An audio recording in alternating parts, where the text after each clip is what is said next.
This is Alamo Anthem, where we, the overtaxed, remember our liberty. Direct from the forgotten countryside outside of Alamo City, San Antonio. Do we want to hear, I don't know if this is the right time for it, but I've been thinking about this for several weeks now. Sometimes I think when we talk about local tax or about doing the cost of living adjustment, or whatever, just making it so that school employees make a little bit more money. I want to just read off, because I think people don't know this. I would like to read off some of the administration salaries. I won't name names, even though that is legal. Not saying that makes it right or wrong. But fine. Just positions, just because I think it would be useful. Before you do that, in this particular area, I think you should look up the median income of that particular area. Okay, so city of Hondo, for example. Okay. So, Michelle, you just looked up the median income for Hondo residents, right? Yes. What do you have there? What would you think it is? If you could guess. 60. It's 53,000. Okay. Mm-hmm. All right. Yeah. Okay, so, and this is in, the data I have is a little bit old. It's 2020. I know that they've given themselves raises since then. This is between 2017 and 2021 is this data. So okay. It doesn't specify exactly, but that's about it. Right. Okay. So what I'm about to read you with some of the salaries in the city government of Hondo. Uh-huh. This is the year 2020. So actually it was probably 2019 and then reported after. So it's substantially going to be higher than that now. But so let's see here. One of the positions, I think this was the city manager position then. It was $238,950. Whoa. Yep. Another one, and for the Hondo ones, for some reason, they didn't put in the positions, so I'll just read the salaries and not read their names. The next one, there's one for $92,000, $89,000, $87,000, $79,000.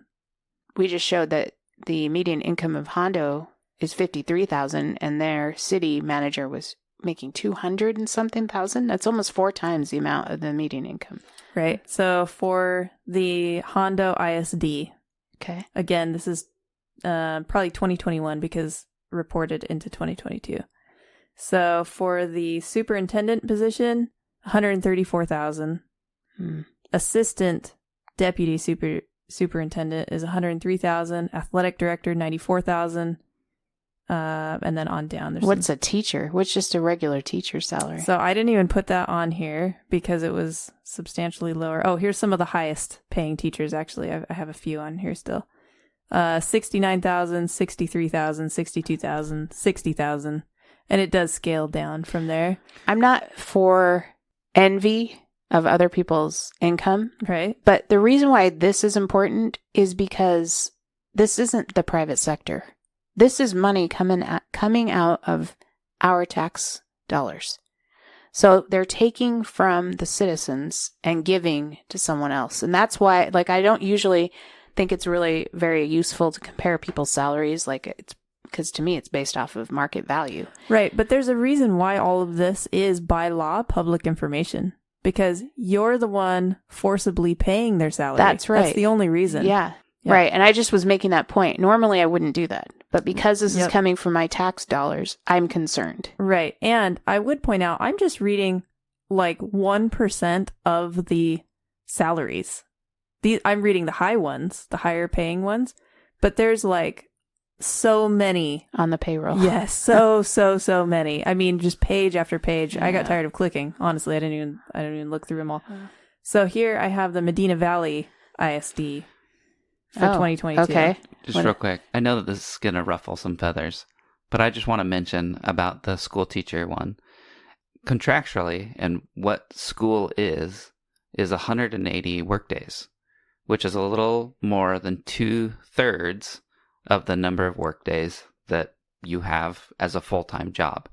Now, people always argue and say, yeah, but they work 10-hour days, 12-hour days, while school is on, and they'll work 6 days a week, 7 days a week, or whatever.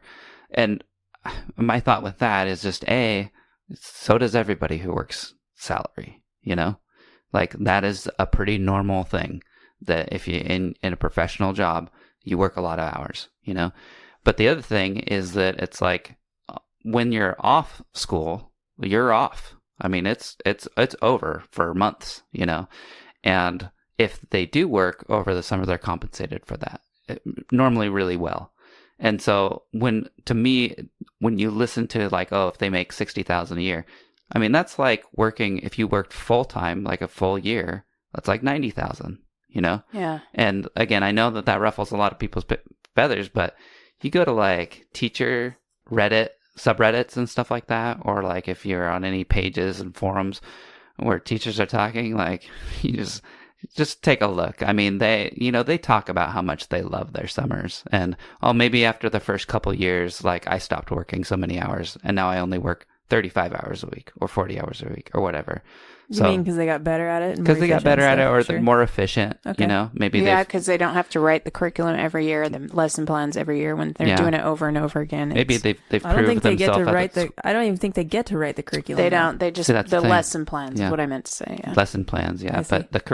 But I mean, these days it is very like, and a lot of, you have 15 minutes to teach math. This is going to be the lesson. It's all handed to you if you want it. I think that teachers can go above and beyond and kind of develop things, but it's there if you want it to just teach.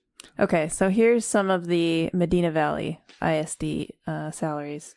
So superintendent, $208,000, principal, $200,000, principal, $188,000, and another one of those, and another principal, $173,000, assistant principal, $170,000, maintenance service, bunch of acronyms, $138,000, assistant superintendent, $130,000. There's another one of those with the same salary. Director, personnel, human resources, $116,000. So that's to hire people. Hire and fire, right? But mostly just hire, I assume. Human resources? Mm-hmm. A lot of that that's part of it, but it's compliance with regulations and employment laws and that sort of thing. So, principal, $105,000, and let's see here. There's a bunch more. Athletic director, $99,000. Another assistant principal, $98,000. Principal, $96,000. Principal, $94,000. All right, we get the point. Food service professional, $92,000, and on and on and on. So it seems like Medina Valley's, most of their employees are making up at least almost $100,000 a year. I don't know if that would be true or not, because How there many were do you so just- many pages. well, so she's reading the kind of the top ones. Yeah, I just took I the know. top ones. I'm just saying, like, I mean, like hundreds and their hundreds, administrators if not thousands. are at least Yes. in the high end. Oh, yeah, the administrators. The only reason I bring that up is just because, people talk about it like the school districts are already skin and bones. They're barely making it by. They don't have enough money as it is. They need to have this meeting to pass the budget so that they can afford one new school bus. You know what I mean? Mm-hmm. Stuff like that. And it's like, I mean, I didn't even read there's like the payouts. The payouts are also pages upon pages, like hundreds of thousands of dollars. And some of those are really ambiguous too. Like, I could go find it and we could do it later, but it was like $87,000 to an appraisal district. What does that mean? Why are they paying the appraisal district? Yeah, I don't understand. I can't even imagine what that would be for. Well, I can imagine, but I can't imagine a legitimate reason, right? So, something to think about. Yeah, thank you for that. I think it's good information just to keep in mind, like, where our tax money's going, and especially in relation to what the median income for those areas are, Because that's why property taxes are so high, because they have to fund these big systems of schools and city governments. Did you guys hear about the tax bracket changes the IRS has made for 2024? I haven't. No. They've raised the tax brackets up a little bit. So what that means is, like, it's 10% from 0 to, like, it used to be 20,000. Now it's gone up from... You mean they tax you 10% on your income from 0 to a certain level? Is that what you're saying? Okay. Yes. So you would make 10% from 0 to like, I think it was 10,000 or 11,000. And then 12% from 11,000 to 23,000. And then 22% used to stop at 89,000. Now it goes all the way up to 94. So what it means, like you would go before that, like just 2023, you were paying 24% after like 90,000 or something like that. Now it's back down to 22%. So that's nice. It's a nice tax little, slightly less. Yeah, So the percentage has dropped a little bit. They've Okay. adjusted it based on inflation a little bit. Yeah. Not fully, but yeah. Mm-hmm. So thank you, government, for giving us some of our money back. It's so nice of them and generous, right? Few less stripes. I do want to mention cryptocurrency is going up. So, Joe, you have crypto, don't you? I will neither confirm nor deny Oh, come whether on. or not I have. Are you crypto. interested in crypto? How's that? Yeah, That's better. absolutely. Yeah. Why are you interested? Because he's Lots of- got it. There's lots of reasons. That's right. Crypto, in and of itself, is an interesting technology in the sense. Brilliant. Yeah, in the sense of what you can do with smart contracts and that sort of thing. I think that that's where Ethereum is going. But Bitcoin is distinct from all other cryptocurrencies. More stable. It's not even that. Well, it's more stable than the It might the be more smaller stable, cryptocurrencies. but what I'm saying is that fundamentally, it is a different technology than all other cryptocurrencies. It's different. How so? Because Bitcoin is the only cryptocurrency that has a certain amount of Bitcoin will be produced according to a certain algorithm, but that there is also a limit cap to it. All other cryptocurrencies, the decisions about how many crypto coins there are and how many there will be and what it's based off of is just people deciding. You know, it's like whoever invented that particular coin, or maybe they have a board of directors or whatever, like everything in it, or they might say, well, everybody that owns a stake in it over a certain amount can vote or whatever. And really that makes it no different than any other fiat currency, like the Because we US can dollar. keep printing money. Right, because you can continue to And decide how much there is. It's non-centralized. And it's non-centralized. They can't control it, Right. which So is what makes it. The only way it can be controlled, just like anything else, if you get lots of wealthy people that buy a bunch and then drop it, like sell it really quick. right. So there That's will be one way of manipulating the market. it could.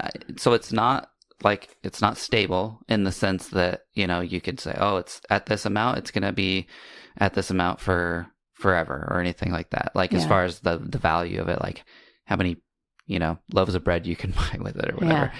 But the amount of Bitcoins are set Yeah. in that sense. And over time, like all currencies, when they're first created, are kind of all over the place. But so Bitcoin's only been around for, you know, less than 20 years. Yeah. Right. And it's it Or right went up around that. 8% this week. Right. So it was It's- hanging out. It got down to, 16,000 or whatever. It stayed there for a while. It went up to 21. It was there for quite a while, up to 25. Now it's up to 36, right? I got into Bitcoin. 1,000, by the way, if any people don't know. Yeah. I got into Bitcoin back in 2017. And I believe it was at $2,000 when I got in. I didn't buy because I was nervous. Like, I don't know anything about it. But I remember 2018, it went all the way up to 20,000. I mean, it skyrocketed and then it fell. It almost went back down to 3,000. I think it did get all the way down to 3,000. So I bought on the way back down and I just held it. Classic. I held it. And then 2021 was a good year for Bitcoin, but it seems to have like a 4-year cycle or 3-year cycle or something. But anyway, I'm not an expert on cryptocurrency trading. I like it because it takes the corruption out of the banking system. If you use, you know what I mean? Like if we all had our own external wallets and we were able to trade and get the banks completely out of the trading system, it would be amazing. If you stop and think about it, right now, our interest rates for the mortgage is 7.5%. Imagine if you could shop around to different banks and said, hey, I want to buy a house. What interest rate would you charge me? And they could go, I'll give you 5%. And then you go to another one like, I'll give you 4% or 4.9%. But you can't. Why is that? What do you mean? I thought you could do that. No, you can't. The Federal Reserve sets the interest rates. Yeah, so it's all based on that. But they still compete. Well, yeah, they've got a range. It's like the gas company. It's like margins. Oil. When you go buy gas, there's a little bit of range, right? Yeah. You go to Shell, it's like 5 cents less, maybe 10 cents less. I don't know. Than Valero or whatever. But with banks, they have a range of a high and a low that they can go to. And that's based Imagine on if you didn't have that. Yeah. And then you could go, like, let's say I had a lot of money.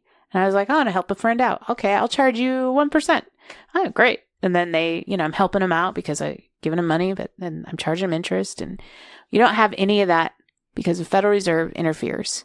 Right. You know why they do that, right? I mean, that's to control the effects of inflation somewhat. They think. Well, yeah, it does. but it's to control what? It does control. Yeah. That's the purpose of it. So that, but it doesn't. With all of the it money, does the opposite. I don't think it does the opposite. I do think it it causes inflation. Spreads the blow. You don't think so? Well, inflation is always and everywhere a monetary phenomenon. That's Milton Friedman, I believe, said that. So meaning, but not with Bitcoin. But the point being is that if you increase the money supply, you have inflation. Period. There is inflation when you increase the money supply. Now, you don't always see price inflation as soon as you increase the money supply. So what Emily's saying is because they increase the money supply, then they have to set interest rates to keep the inflation down. So they're creating the inflation by the money supply, and then they're trying to regulate. It's to slow down the effects of the value lost. Yeah, so in the money, so that people tolerate it. The way that it interacts with the loan rates is that the more loans that are extended, the faster the multiplier effect takes effect. So the multiplier effect is, a bank loans you $100,000, right? And you go and you start a business, right, with that $100,000. So you pay one entity $50,000, another one $25,000, another, and then you're making payments for this other thing for the last $25,000. All this money is going to somebody. Those people then put it in the bank. The bank says, "Oh, this is what we have on our balance sheet. We can loan out another $100,000 or however much more." But that is based on money that was already loaned out. So then that they extend another loan because they have more money in their reserves because of the savings of the people you paid. And then it happens again. And that's called the multiplier effect. And the multiplier effect in and of itself is creating money supply. So there's more money out there being traded around because of it. So the higher you raise the interest rates, the less loans are being extended. Right. And so it slows down inflation in that sense because it is in part controlling the money supply. But I think what that means is just spreading out its effect over time a little bit more, right? Sure. Yeah. And the Federal Reserve does both of those things. Yeah, they're the ones that set the interest rate, and then they're the ones that... Right. So I'm pretty sure that the overall reason would be because if inflation hit instantly in the proportional to the amount of money that they print, which is digital anyway, but you know what I mean? Like that they just make up, then citizens wouldn't tolerate it. Yeah. I think there would be a freak out. Well, not just that. Because it's money stolen in a very sneaky way. The value of their money will be worth nothing over time. Yeah. That's right. But people can take it if they're boiled slowly. Right. Yeah. So that we saw that with the 2008, 2009 housing crash. And right after that, the Federal Reserve printed a bunch of money. But what they did is that they extended a bunch of money to banks. They bailed, the bank bailouts, right? Yeah. But by the way, that's when I changed. Political awakening was in 2008 when Bush came out and started saving the banks, and I was like, "Whoa, 2007. Yeah, that's not right. That's not what we do. Yeah, what are you doing? That's not conservatism." And it took a lot of courage to be against that, and people, put their political careers on the line. Only like a few people. I think that was the igniting of the Tea Party movement. That's when it started. Right. It's because absolutely. of that they were upset about that. But anyway, back to Bitcoin. So what happened with that is that new money didn't move into the system as quickly because it went to make balance sheets look better for banks. So sick. And so we didn't feel the effects of that inflation very quickly. In fact, it took a very long time. Contrast that to during the COVID years, there was these, 3 of these $1 trillion+ bills, legislative bills that passed and gave money directly to people. And because it went directly to people, not directly. They saw a lot of it went directly to people. A lot of it went to bail out municipalities, give money directly to businesses that were lying about. Anyway, but because it was directly affected the consumer economy in a very fast way, and at the same time, we were producing less goods because, if you were not an essential worker, then we had extreme inflation that people felt, meaning that there was extreme price inflation. My point in bringing up the Federal Reserve is because it is it's one of the reasons why our economy is built on a house of cards, and eventually it's going to collapse. It is the reason. Yeah, it is. Yeah. And that's why Bitcoin's kind of nice, because I told my family members that they should buy some. Have you noticed that they don't even use Bitcoin anymore as like the thing? They use Satoshi. So a Satoshi is a fraction of one Bitcoin. I just noticed lately, the smallest, right? It's the smallest denomination. When you buy it, it used to say this 0.00. If you were going to buy like $10 of Bitcoin, it would be like 0.0000 whatever amount of Bitcoin. Now it says 3,500 Satoshis or whatever. Yeah. That looks nicer than 0.00. Well, and that's part of like the evolution of it, right? Yeah. So if you eventually you can go and buy things and say, oh, this will cost you 50 Satoshis. Yeah. So if people don't know, Satoshi was the Satoshi Nakamoto. Nakamoto was the name of it was a whatever name. What do you call it? It wasn't his real name. Alias. I guess alias. I was going to say something else, but yeah, alias of the person that came up with Bitcoin. Or people. Nobody knows who actually invented Bitcoin. I have my own theories. I think it was a former member of the Federal Reserve. That's what I think. Interesting. Yeah. But I don't know. Nobody knows. Well, and that's the thing too, like getting back to what we were saying before. Because they'll get killed. They would get killed. No, I'm dead serious. The guy would get murdered. He probably already was murdered. Who knows? Could be. Well, so that's the thing, right? So if Satoshi Nakamoto, if it is just one person or whatever, went and said, I'm going to go change the way Bitcoin works, he would not be able to do it. It is not possible to go in and say, oh, we're just going to release another million Bitcoin or something like that. Yeah. It cannot be done. And that's what makes it different than all other. And it's a very profound difference. Yeah. So there's Bitcoin and there's everything else. It's really great. Very interesting. Yeah. And then it's like, the government's trying to come up with its own central bank digital currency. I wanted to talk a little bit about that because I think there's a lot of very negative and dangerous things that can come from a central bank digital currency. And that if that's adopted, every transaction that you make with your money is visible by the government. And they see exactly how much money you have, what you're spending it on. They could turn it on and off. Yeah. They could add money. They could take away money. Yeah. They could do anything they want, depending on the way that it's created. And I think that, and so why don't you describe a scenario, Joe, where, because I think immediately people might think to themselves, well, I'm not guilty of anything. What am I afraid of? The trucker protests in Canada. Right. With the donations that they got and the apps that they were using for GoFundMe were turned off. Right. So it's like that. And people were debanked. Like they weren't able to access even their money at, Chase or whatever else. Yeah. I would also point out with the trucker convoy that essentially, like if they had been successful in stopping everything, or if people who had gone, put their time, because these truckers could have been still trucking around making money instead, but they chose to, put that on pause and go do this other thing. But essentially, this money was going to help them because they have to keep their engines running or they freeze to death. Because it's like -40 And they need in to Ottawa. eat. And they need to eat. That's nice too. You know, I mean, people can fast for a while, but you can't Not for be at weeks. -4 or -40, I mean.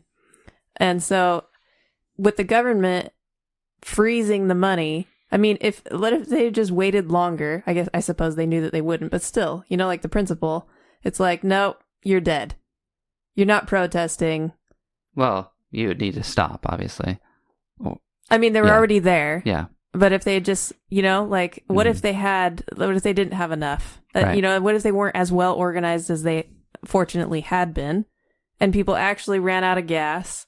You know what I mean? And then just froze to death in like a matter of like an hour. That's what the government wanted to happen. Right. Well, That's what they wanted. Or at least, I mean, I teach think them a lesson. I think they disband. assumed that wouldn't happen. Yeah. But it's like, yeah, well, we know that they won't At least stay. Trudeau.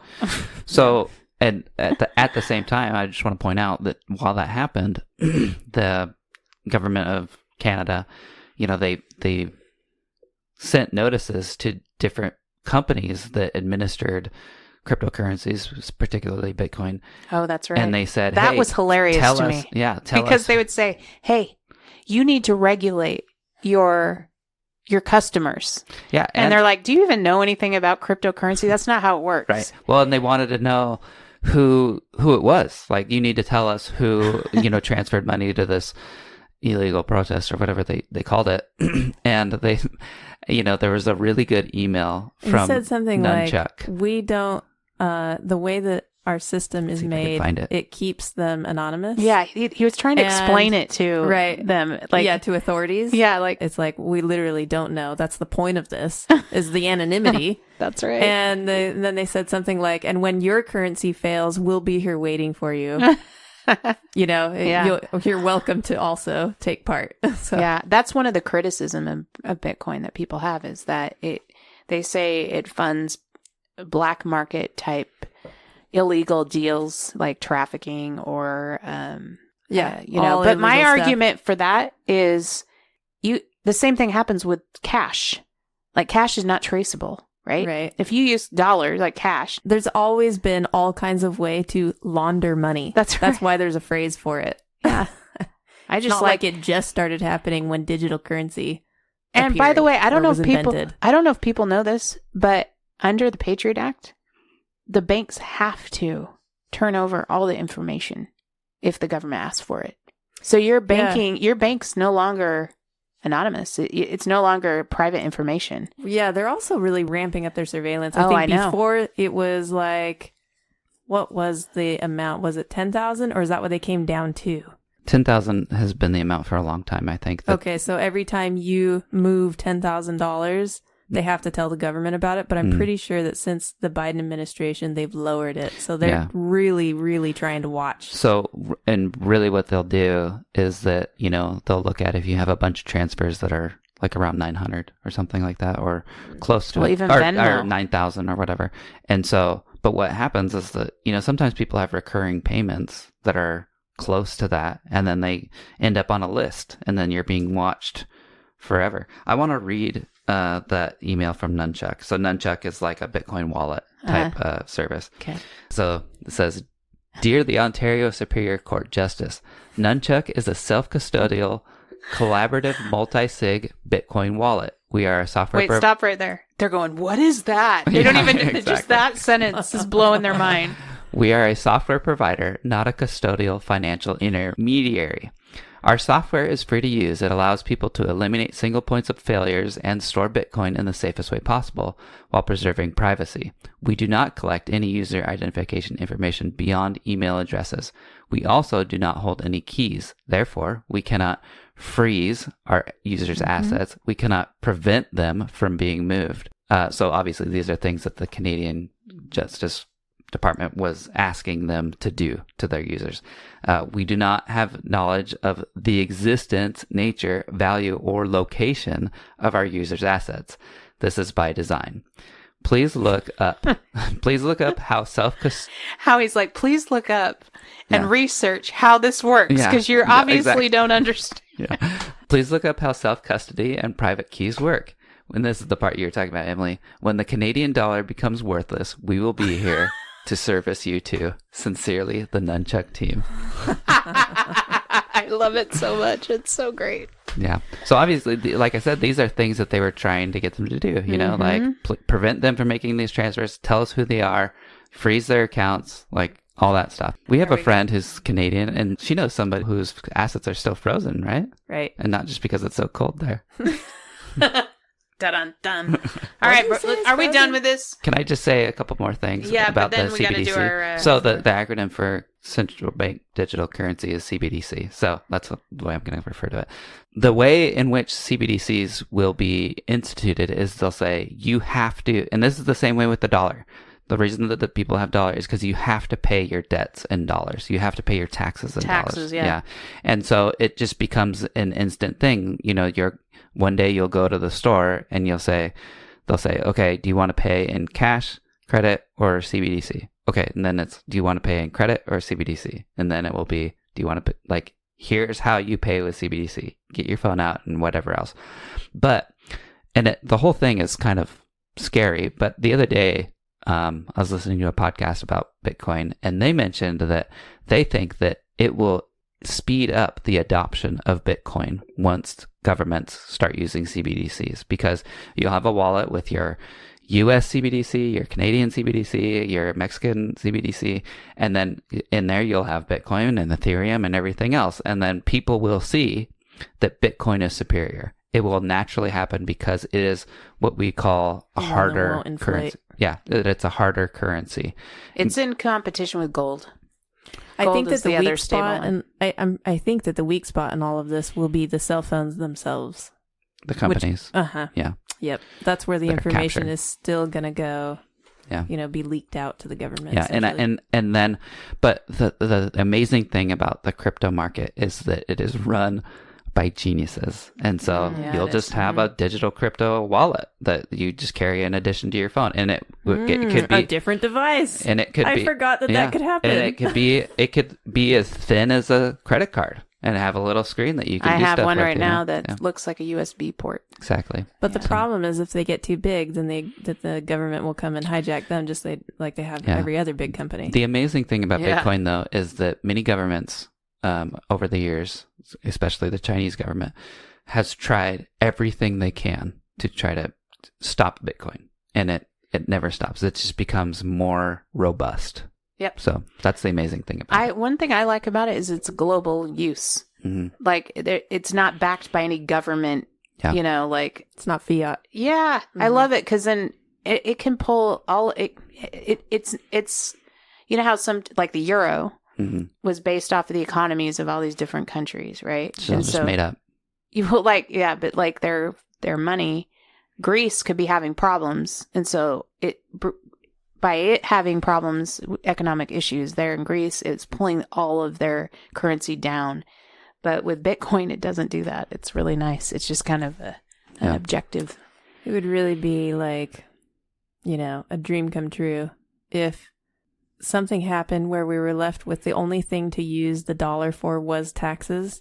And then everyone started to recognize and like wake up, like, why am I paying all these things? Because the way that it's, you know, set up now is that there's a variety of ways that you're designed to hopefully not notice. You know, one of those is through W-2 forms and getting the taxes taken out of your check every month. Right. Before you ever have it. Yeah. Because you get so used to it. Like Rush Limbaugh used to say, if everyone would just get a statement at the end of the year, like this is how much you owe in taxes, they'd be outraged. Right. Same with property taxes. Yes. Well, and that's probably, I mean, a huge reason why the property tax has persisted successfully, you know, for so long. I mean, successfully in its ability to exist is because mortgages have them, they've got the escrow. Yeah. So people never see it. It's just like, well, this is just my mortgage payment, whatever. However, they have to divide it up or whatever. I don't even care. I don't have to do it. Yeah, it's like you get your receipt and you say, sales tax, convenience fee, whatever, blah, blah, blah. I don't care. I just look at the last price, right? Yeah. Well, what was your other culture thing you wanted to bring up? So I get all my ideas from Facebook. All Taylor Swift stuff. It could be. It's when anytime you want, but when you were growing up, Who was your celebrity crush? Oh, I've got like...